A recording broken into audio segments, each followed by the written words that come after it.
Okay, welcome everybody to the webinar. I'm Trevor, and we are going to follow up on what we did last week. Last week we did some practicing on using the retail strategy, and we're going to do a little bit more on that today and follow up on how our listings actually did. I've got my eBay account up in front of me right now, and for those of you guys who are here live, the way this works is you're more than welcome to give me feedback while we're talking. So if you have questions or concerns while we're chatting in this webinar, go ahead and type them in there, and I'll get them and respond. So let me show you guys. So from last week, if you can remember, we listed a couple of products, and let me get into this specific eBay account, and I'll show you what we listed. I think they fell off today. I'm inside this My eBay account right here. Oh no, they're on for 30 minutes right here. Let me zoom in and I'll show you guys. So I'm in so this is my active selling section for this specific eBay account. This is the account I like to use when I'm showing my clients things. These two we listed. You guys remember that? Now, whenever you list something, if you come into the active selling section, you can see how they're performing, right? So I'm in my eBay section right here. I can come down here to the selling section, if you can see my mouse, and then I click on active. And that's going to show me my active listings, okay? These two we listed for sale. We've got about 30 minutes left on the listings. So what do you guys notice here? Let me zoom in. These were up for 7 days. These are both retail listings. I think we got these. Didn't we get these from Walmart? I think that's where we did it last week, didn't we? These are Walmart products that we're drop shipping. This one you can see has views and watchers, 35 views, 2 watchers. Now quickly, somebody remind me, what does that mean? If I've got 35 views and 2 watchers on this specific item, interpret those numbers for me. The other one only had 15 views and 0 watchers. So interpret that for me. What does that mean? What's a view and what's a watch? I know we've reviewed this a couple of times, maybe in some of the other ones. Yeah, so I'll say it the way you did here, Robert. 35 people looked at the listing, meaning they actually clicked on it and they looked at it like this, where they looked at the actual listing as it shows right here. So they found it somewhere on eBay. They did a keyword search. They found it, and sure enough, they looked at it. 2 of those people are monitoring it, like you're saying, Robert. So that means 2 of them came over here and they clicked on this add to watch list. They liked it enough that they wanted just to keep their eye on the auction. Always a really, really positive sign. We want watchers. Now here's the question, guys. Do you have to have watchers on something to actually get it to sell, in your experience? Because let's say we list an item, and let me go back to the other listing that we have. This one only got 15. Okay. But it didn't get any watchers. So do you have to have a watcher to get a sale? And the answer is definitely no. Most of you guys responded back, absolutely not. You don't need a watcher to get a sale. No way. It's a good sign, and it definitely means you've got some people that are definitely interested, but you don't have to have them. I've sold lots and lots of things that never had a watcher on it, so don't let that bother you. Now let me ask you another question, looking at these couple of listings. In a week, is 35 views good? Is 15 views good? And how do I determine what's good and what's not good? It's kind of a hard question, isn't it? What do you guys think? Those of you guys who've got a lot of listings going, is that a good number? Is it a low number? Does it depend? What would you guys say? It's been up 7 days is all.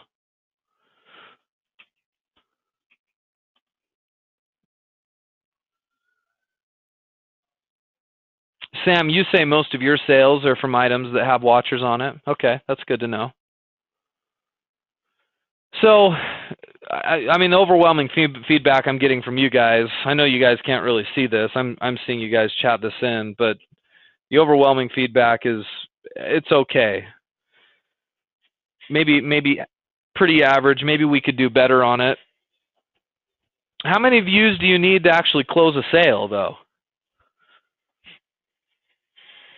Like, what do you guys find? How many views does it take to close a sale? Because what I'm really doing right now is I'm looking at this.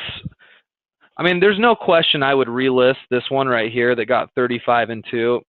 As a general rule, if I ever get watchers on something, I'm always going to relist it. I mean, almost every time. I mean, it means that there was enough interest in it. It's worth relisting. But remember, these have only been up for 1 week. I'm like, yeah, good. So you guys said it only takes 1 view to get a sale. Right. So I don't want you guys to ever evaluate your listings and say, well, I've got an item and it's only getting like 2 views a week, so I'm going to scrap it. Give it a little bit of time. I always tell the story about that really ugly, expensive leather brown couch that one of my clients sold a bunch of times over the years. And that couch was a good example of what I'm talking about. It got a few views here and there each week, right?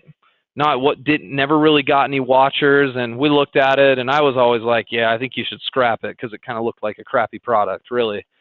It was really expensive, and I'm like, I don't think it's going to sell, but we left it up there, and lo and behold, it sells once every month and a half, once every 5-6 weeks. And it doesn't get a lot of views. So I want you to, I mean, obviously there's a place for statistics, and we can really analyze this stuff. But seeing that this has only been 1 week, if these 2 items fall off of eBay, I'm not going to look too hard at them and make any really big judgment calls right now. I'm just going to probably relist them both. Even the one that's only got 15 views on it, I'm going to relist that as well, and not think too much about it. And this is one reason why I felt like it'd be valuable to do this webinar just briefly, is so that you guys could kind of think through when we would pull something off of eBay and when we would actually just let it go. And I'm always kind of in the I really feel this way. I think you should probably just keep your listings up for a little while before you decide to pull them. I mean, if I'm listing these for 7 days and they fall off the first week like this without anybody buying it, that's fine. I mean, it might not be a product that sells every week. You got to remember that not all products you list are going to sell on their first week. It could be a product that takes 4 or 5 weeks to sell. But that's not a bad thing, because if you've got a product that sells, let's say once a month, and yeah, maybe you're only making 10 or 15 bucks on it, but if it sells once a month over the course of a year, you're going to make okay money on the item, right? I'm not sure exactly what our profit is on these. I'd have to go back. I'd have to go back and look at sort of what our pricing is, which I'm not going to do right now. But let's say I make like 25 bucks on this little. I'm going to make more than that, I'm sure. This little kids playhouse. If I make 25 bucks and I sell that once a month, I'll make $300 over the course of a year. And if I've got an eBay account that's got 400, 500, 600 listings in it and a bunch of products that are like that, you can see how over time I'm going to make good money off of this one product. So that's the first big thing I wanted you guys to take away from this. Don't prejudge your stuff too quickly. I think we're so inclined to think, and especially I gotta say my newer clients are a little more inclined to think this way. They think, okay, I listed it and it didn't sell, so I obviously did something wrong, because if I did everything right, it would have sold. And I just don't think that's true. But sometimes it just takes a little bit longer for things to sell. That's the bottom line. Okay. So if you're running the retail strategy, my advice is to let this thing go up. Now, let's say, for example, actually, let me get some of your comments here before we go on.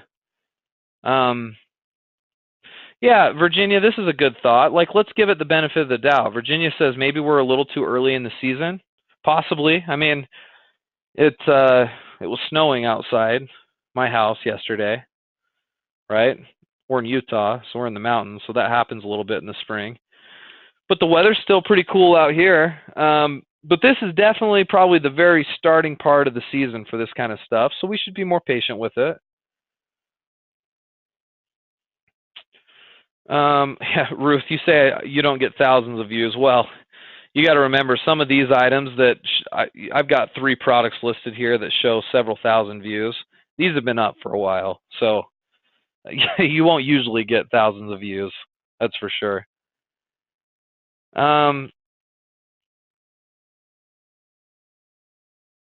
Let's see, what else do you guys say here?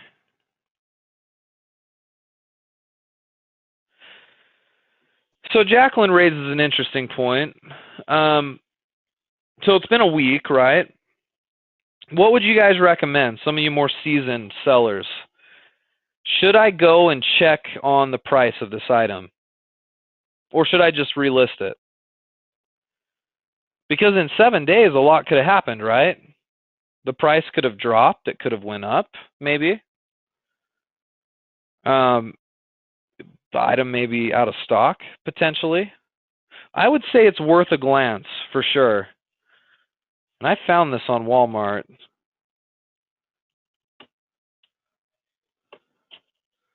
All right, let's see. I'm going to click on this listing, and let's just take a quick look. We've got it listed for $709.99.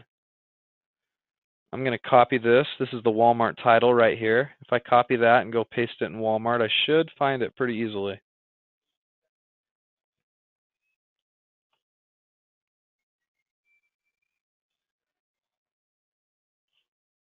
Okay, well, see what mine looks like again.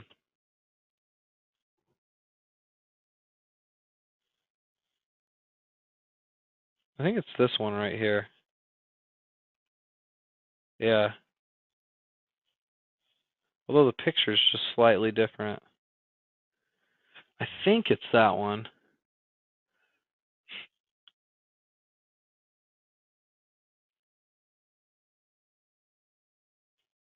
Let me do this. I'm sure you guys have never had this problem before, right? Where you can't find it. You list an item and then you forget where it is exactly.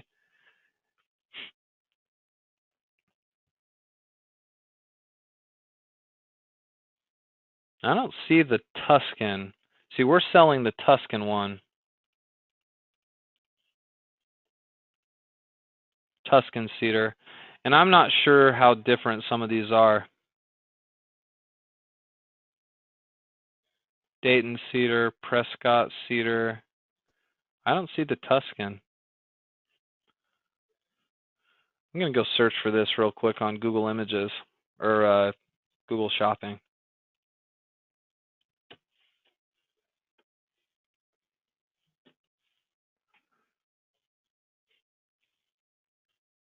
Okay, here it is right here. Here's the Tuscan cedar set.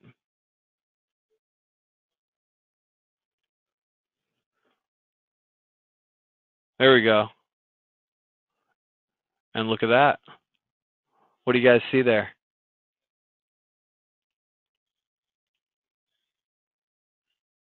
Out of stock, right? This is a perfect example. I'm actually glad this thing's out of stock because let's pretend for a minute that I actually sold this, right? Let's say that I think my items got oh, it might have just gone off. No, I've got a couple of minutes here left on it. There's a few minutes left on this listing. Let's pretend for just a second that I sold it, right? And I came back here to Walmart like I just did, and it's out of stock. What do I do at this point?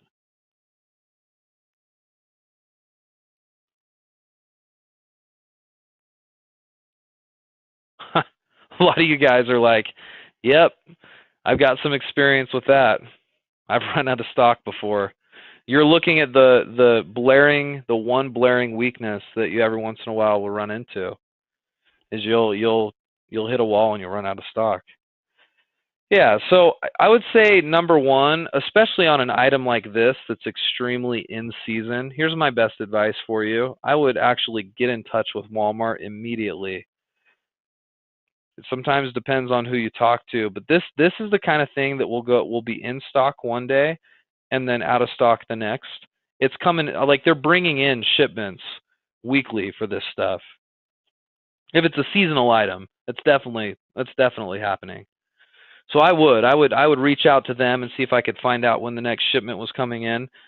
And then the other thing is, one of you suggested this. Search for it elsewhere, Sam. That's what you just said. Go look for it and see if you can find it elsewhere. So that's what I did, right? I went to google.com/shopping, and I just searched for it like that to see where else I could find it. And here it is right here. The problem is I think the only one that it's from is, it's from some other places too. See, this is the original. This is the Walmart listing. But then you can see it's actually listed from a bunch of other places at a more expensive price. And sometimes I don't even necessarily use Google Shopping. I might just go to just normal Google and search for it and see if I can find it anywhere else. And a lot of times you can. Now let's pretend for a minute, guys, I can't find it anywhere. What do I do at that point? I've sold it. It's out of stock. What should I do?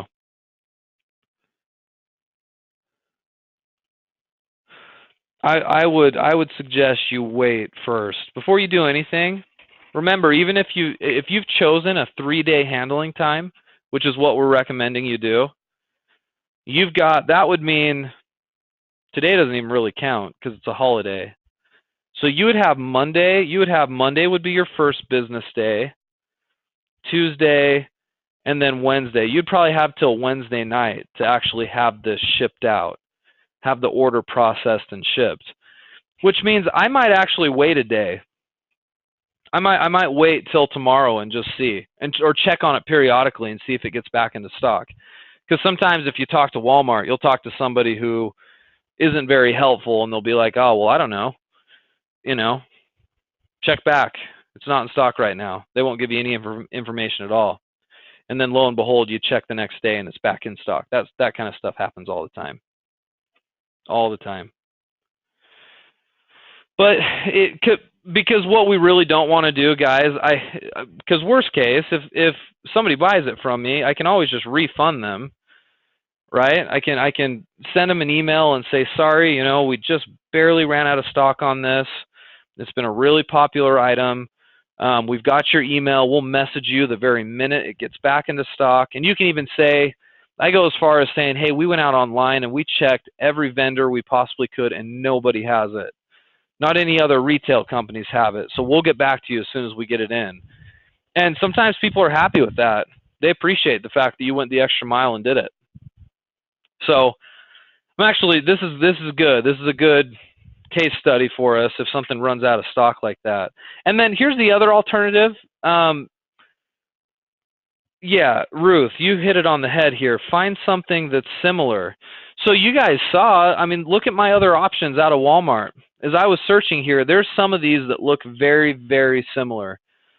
You've got the Dylan one, or you've got some of them are a little more expensive. They've got additional features, but I would look to find something that's very comparable. And I might offer them, I might offer them this Dylan one. And I know this is probably more expensive than, yeah, it is. It's actually more expensive. The Dylan model is more expensive than my Tuscan model. Oh no, yeah, $390. Yeah, $399. So this is more expensive, but I could just even break even on it, or even make just a little less and give it to them for the same price and say, hey, we upgraded your model or whatever. It'd be nice if you could get it to them for cheaper. You know what I mean? So give people options. You'd be surprised if you'll just give people options and empower them a little bit. And the worst thing you can do is just email them and say, sorry, it's out of stock. You can do some things to soften that blow a little bit. like we suggested, be patient, do some of the things we talked about. So anyway, I won't belabor that point. So that's good. So that was that item. Now let's look at the other one that we have listed.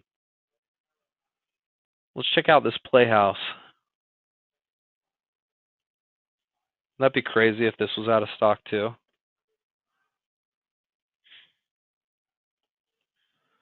Let's find it here on Walmart. There it is. Okay, so this is listed at $259. What's our price on it again from eBay? $565. Yeah, we're good. In fact, it might have gotten a little bit cheaper.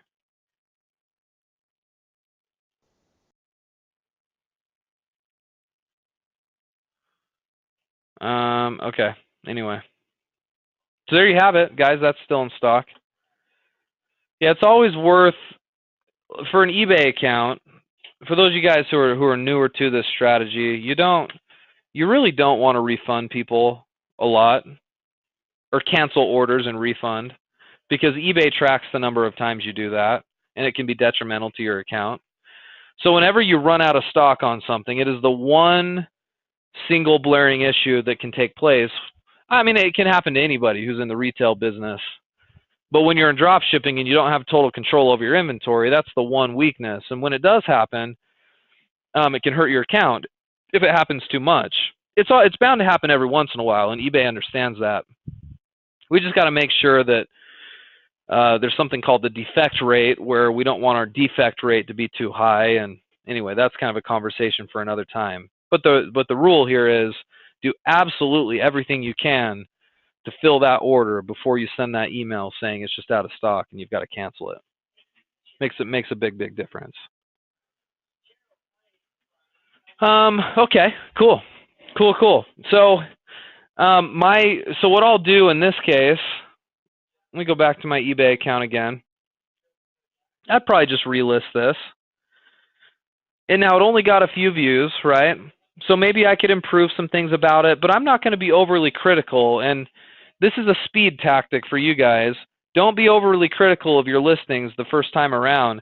If you did a pretty decent job, and I think our title looks pretty good, if you used all 80 characters and you spent some time on it, it's probably good enough. So let it go again. List it again. See how it does. Maybe it was an anomaly. I only got 15 views on this. Maybe I'll get 30 and 2 watchers next week. I don't know. Maybe it'll stay about the same, and I don't end up selling it. That's fine too. But I usually like to give things 3, maybe 4 weeks. And if after that time nothing's working, I can try to maybe drop my price a little bit. And then if then nothing's working, then I'll replace it with something else. That's been my strategy over the years, and it's worked really well. Give things a chance. Be patient.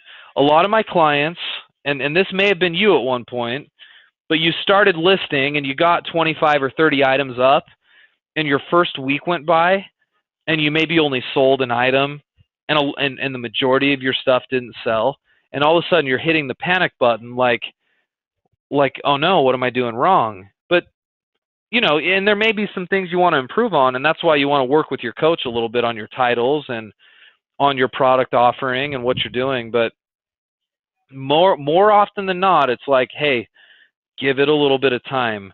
My clients who are making good, regular, consistent sales have hundreds of listings going at once. So you can't expect that kind of result if you've only got, 24 items up. I mean, you definitely need more. Okay.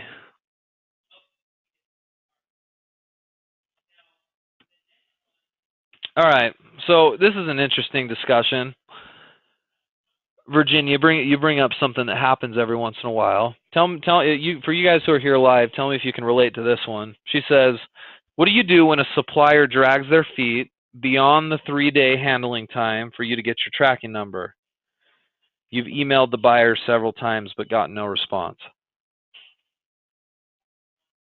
So in other words, Virginia, you're saying you sold the item, you got paid for it, and you placed the order with the supplier, but they they haven't gotten you the tracking number yet, and you've emailed the buyer about it, and they haven't responded back to you, right?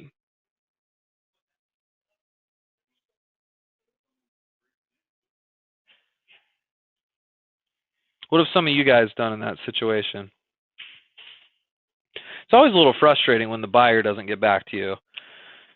Not everybody who is a shopper on eBay checks their eBay messages very often, and so you'll email them about a concern you have.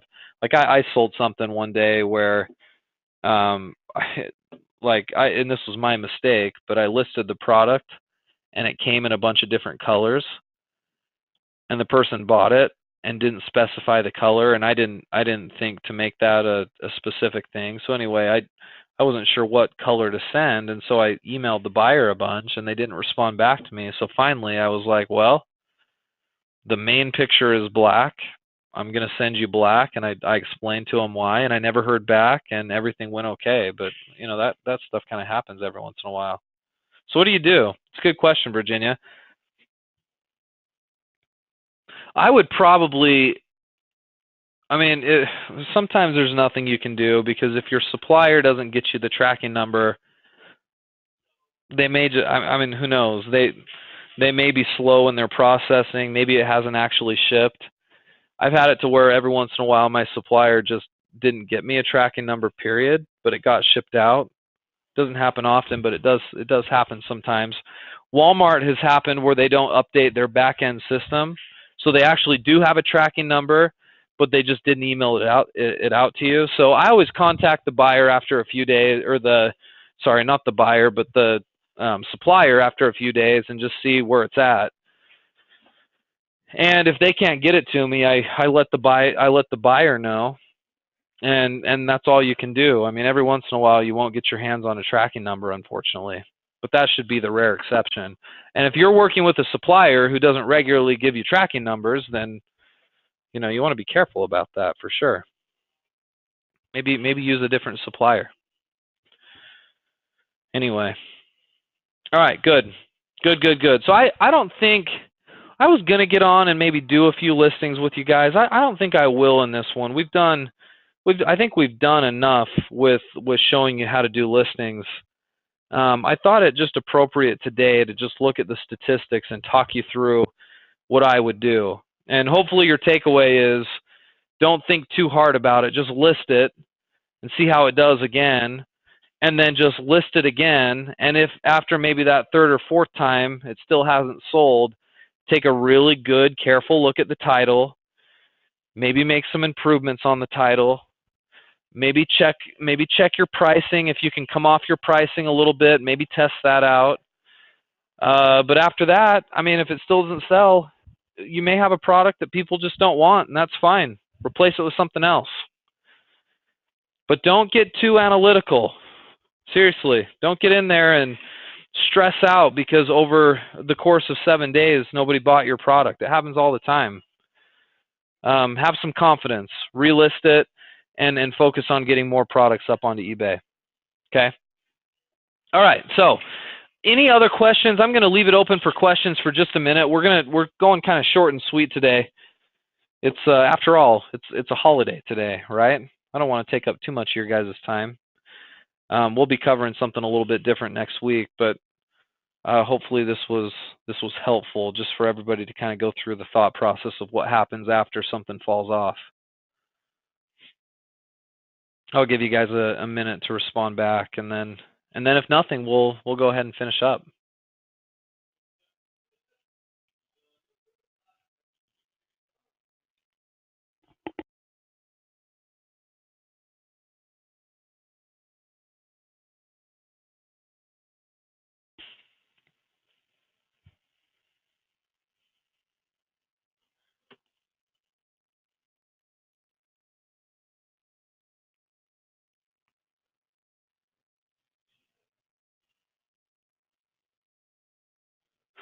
So Martha, you've got a question. You say, how can you get away from doing auctions and only do buy it now items?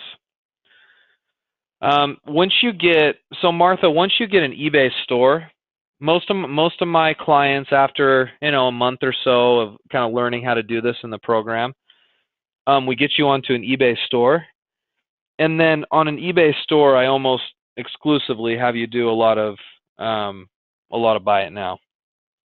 So you don't necessarily have to do auction. The reason why we do so many auctions is because it's cheaper on our listing fees, but that's not going to be the case soon because for some of the changes that eBay is making.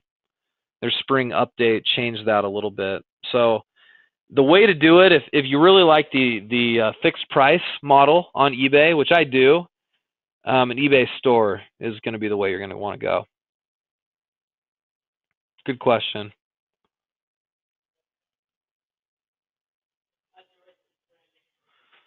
Ruth says, has anybody had a problem with not getting eBay messages? I lost a sale last week and that message still hasn't shown up. Huh. I haven't, Ruth, honestly. Seems like my messages have been working okay. Anybody else had any problems with that? Give Ruth some, gives Ruth some feedback. You might be the only one, Ruth. I don't know. That might have been an anomaly.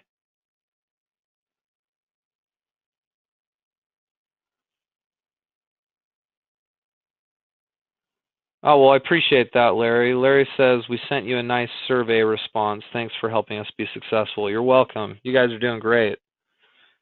Beth and Larry hit their first $1,000 in sales just recently, right? Wasn't it just yesterday? You guys hit $1,000? You guys are just barely over. That's always an exciting milestone. I mean, you guys have been with me for what? A month, we decided. It's nice to hit that first $1,000 mark. And if some of you guys, I know some of you guys have done more or less than that during your first month. My clients move at different speeds, but I'm really happy with where you're at. We're going to do real well with this. Yeah, that's too bad, Ruth. So you had a buyer that contacted you and you just didn't get the notification and you missed the sale, huh? That's tough. Yeah, I hear you. Well, good. Well, I've enjoyed reviewing the retail strategy with you guys a little bit. The last 2 weeks is always good. It's nice to get back to the fundamentals of the strategy. And I'm not going to pretend for a second that the retail strategy is perfect. It's not without its flaws for sure. It's got some things that make it a little more challenging. But it's only part of what we do, and that's how you want to look at it. We want to be working with retailers. If you want to carry a little inventory, you want to be doing that. You want to be working with wholesale drop shippers as well. We kind of want to run a little bit of everything for you guys, and as I always say, whatever's making us most profitable, that's what we tend to like to stick with for sure. So anyway, well, good meeting, guys. I'll see you next week. We'll do Friday again, same time, same place. So feel comfortable coming over, and have a good Easter holiday, and we'll see you guys next time. Thanks again.